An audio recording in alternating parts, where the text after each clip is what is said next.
Dragon Slayer. Dragon Slayer adalah pedang yang digunakan oleh Guts untuk memburu para apostle. Pedang ini punya ukuran yang gak masuk akal banget, bahkan beratnya diperkirakan sampai 235 kg.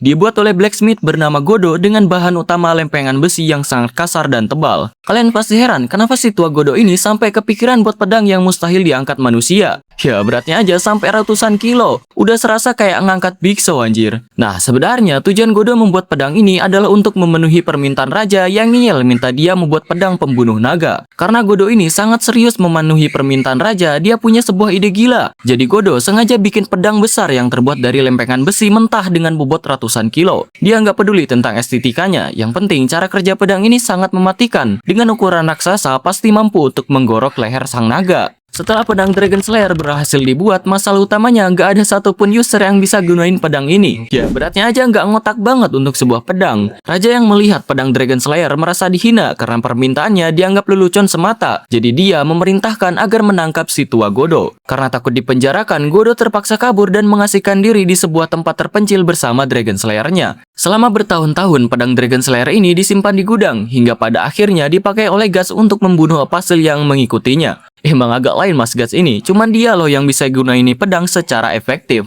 Selama lebih dari 3 tahun, Guts menggunakan pedang ini untuk membunuh berbagai makhluk, mau itu manusia atau makhluk astral seperti roh gelisah, apostle, dan suda apostle. Karena Dragon Slayer udah membunuh banyak makhluk astral yang gak terhitung jumlahnya, membuat pedang ini menjadi pedang keramat yang ditakuti oleh para apostle. Karena alih-alih cuman bisa nebas benda fisik, juga bisa menebas jiwa makhluk astral. Bahkan dapat melukai monster dewa laut dan wadah salah satu member God Hand yaitu Slan. Yang dimana kedua entitas ini adalah salah satu makhluk astral terkuat.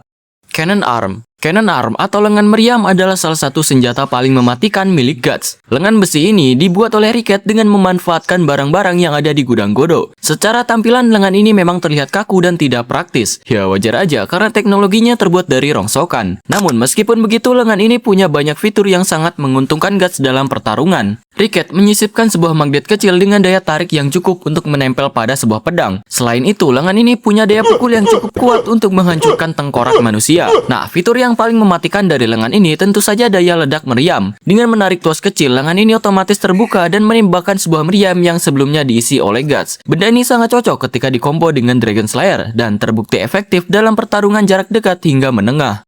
Behelit. Behelit adalah sebuah artefak dukun berbentuk telur dengan fitur wajah manusia yang tidak beraturan. Benda ini berguna sebagai kunci untuk menghubungkan dunia astral dengan dunia fisik. Terbuat dari tetesan Idea of Evil yang membuat benda ini bisa merasakan hawa negatif di sekitarnya. Behelit ini dimiliki oleh seseorang yang terpilih untuk bereinkarnasi menjadi iblis. Akan aktif ketika pemiliknya merasa putus asa dan gak berdaya coy. Nah, untuk jenisnya itu terbagi menjadi 2 macam, Behelit biasa dan Crimson Behelit. Behelit biasa dimiliki oleh manusia yang ditakdirkan menjadi apostle. Seperti contoh Khon, Rosin, Zod, dan lain sebagainya. Crimson Behelit dimiliki oleh manusia yang ditakdirkan untuk menjadi pemimpin para apostle, yaitu God Hand. Ya, seperti contoh si bangsat Griffith. Crimson Behelit ini juga sering disebut dengan nama Edge of the King karena pemiliknya ditakdirkan untuk menjadi pemimpin atau raja para iblis. Ketika pemilik Behelit berada di fase putus asa, benda ini akan aktif karena merasakan hawa negatif dari pemiliknya. Setelah aktif, para member God Hand datang dan menawarkan kekuatan dengan harga pengorbanan orang-orang yang dicintai. Nah, tujuan pengorbanan ini untuk menghilangkan rasa kemanusiaan dalam diri seseorang, agar jiwa orang tersebut sepenuhnya menjadi iblis coy. Ngeri banget jir. Tapi kalau menolak untuk berkorban, maka yang terjadi adalah senjata makan tuan, yang artinya orang tersebut akan mati dan jiwanya diseret ke abyss. Sungguh pilihan yang silit. Ya, jadi Behelit memang bukan senjata pemusnah kayak Dragon Slayer, tapi kegunaannya ini sangat mengerikan karena bisa lebih berdampak fatal dari tebasan pedang biasa. Kalau Dragon Slayer berguna sebagai senjata, maka Behelit berguna buat ngasih kekuatan spek dewa.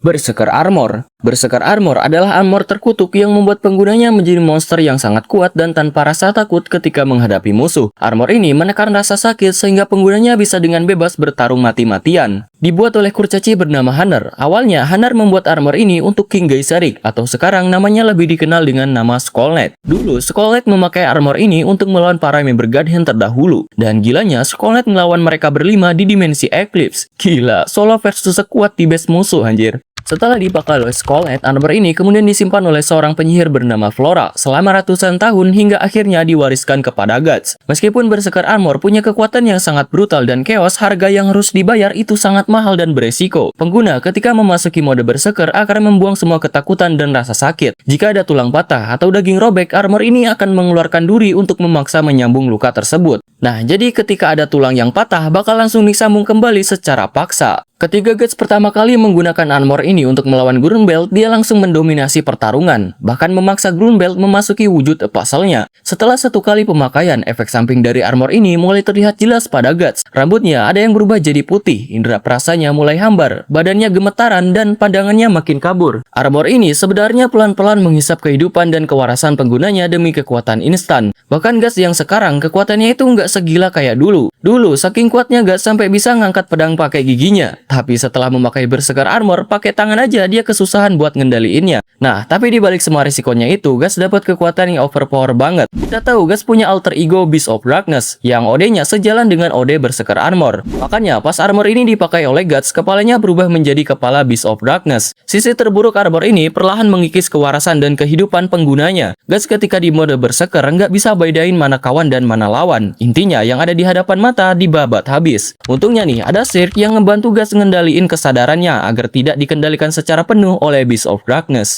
Behelit Sword. Kalau kalian pikir Dragon Slayer milik Guts itu pedang paling gak ngotak di Berserk, kalian harus lihat pedang milik Tuan Tengkorak ini. Namanya adalah Behelit Sword. Secara tampilan pedang ini estetik banget karena gagangnya dililit duri mawar. Skull Knight itu hobi banget keliling dunia buat ngebantai para apostle. Behelit milik korbannya itu nggak dibuang, melainkan diambil terus dimukbang. Di dalam perutnya yang hampa kayak suara rakyat yang nggak didengar, Skull Knight nempa behelit-behelit tadi pakai api jiwanya. Pas behelitnya udah meleleh dan menyatu, dia langsung lapisin cairan magic itu ke pedang durinya. Dan terciptalah senjata spek dewa yang tingkat kekuatannya itu udah di luar nalar manusia. Kalau Dragon Slayer milik Guts cuma bisa nebas fisik dan ngelukain jiwa makhluk astral, Behelit Sword ini levelnya udah bisa memanipulasi realitas. Pedang ini punya kemampuan buat memotong ruang, waktu, dan dimensi. Saat Skull Knight tembas ke udara kosong, tebasan pedang ini bakal merobek tirai yang membatasi dunia fisik dan dunia astral. Makanya, Skull Knight bisa ngebuka gerbang dimensi buat teleport kemanapun dia mau. Momen paling epik sekaligus paling apes di sepanjang sejarah Berserk terjadi saat Skull Knight nyoba ngebokong Femto alias si bangsat Griffith ketika peristiwa di kota Windham. Skull Knight muncul dari robekan dimensi dan langsung ngayunin Behelit Sword ke leher Griffith. Karena pada saat itu Griffith udah jadi bagian dari anggota God Hand yang bisa mengontrol ruang dan gravitasi, tebasan pembelah dimensi dari Behelit Sword itu berhasil ditangkap dan dibelokin arahnya sama Griffith. Tebasan itu malah dipakai Griffith buat memotong pembatas antara dunia manusia dan dunia astral secara permanen. Peristiwa ini disebut World Transformation atau Fantasia, yang membuat dunia fisik tumpang tindih dengan dunia astral.